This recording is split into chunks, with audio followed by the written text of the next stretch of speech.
Bonjour, je vais vous présenter la fenêtre article. Voici la fameuse fenêtre. En haut à gauche, on remarque les différentes méthodes pour rechercher un article. En dessous, on a la liste de tous les articles par défaut. Ceux qui sont grisés, ce sont des articles déclassés. Alors, on a tout un système d'onglets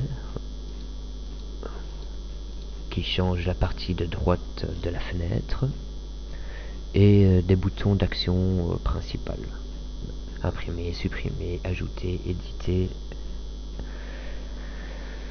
Alors, on va sélectionner un article au hasard. Voilà. On remarque que tous les champs se sont mis à jour. Alors, les trois listes déroulantes ici, ce sont les familles.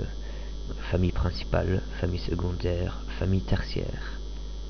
Exemple, produit est une famille principale, collage est une famille secondaire et adhésif est une famille tertiaire. Voilà.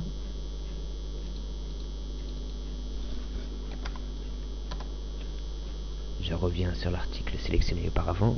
Ici on aperçoit un tableau contenant les descriptions courtes dans plusieurs langues et en dessous la description plus longue.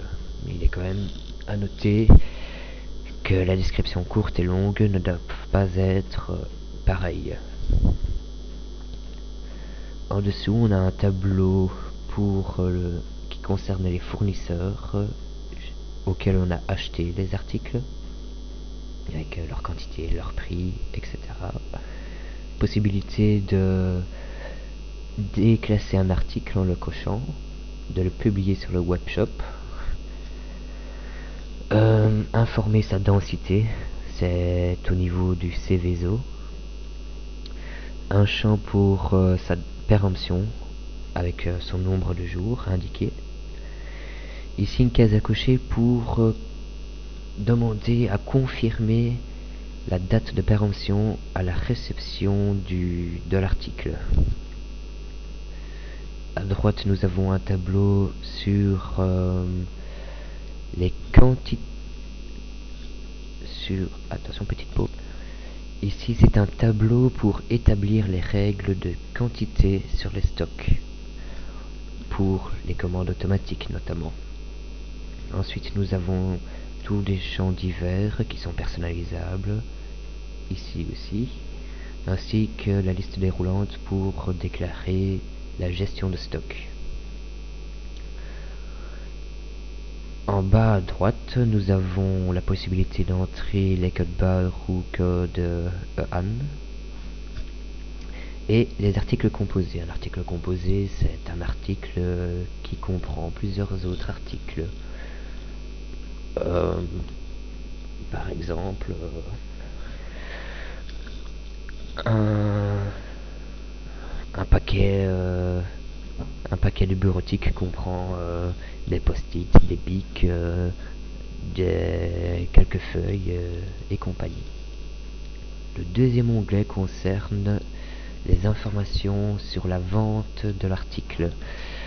Nous avons un premier tableau pour signaler la dévalorisation en nombre de jours avec ses pourcentages, avec possibilité d'intégrer les calculs du coefficient K.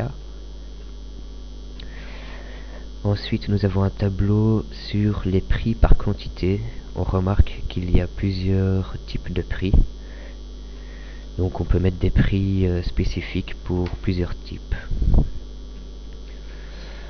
En dessous, nous avons le champ pour le prix de vente plancher, le prix revient théorique, son pourcentage de TVA par défaut, et la possibilité de modifier le prix de revient du lot à la réception du lot. On en reviendra plus tard. Troisième onglet concerne la matrice, c'est-à-dire qu'on peut importer un fichier Excel qui sera utilisable dans des statistiques. Le quatrième onglet concerne les certificats. Par exemple, pour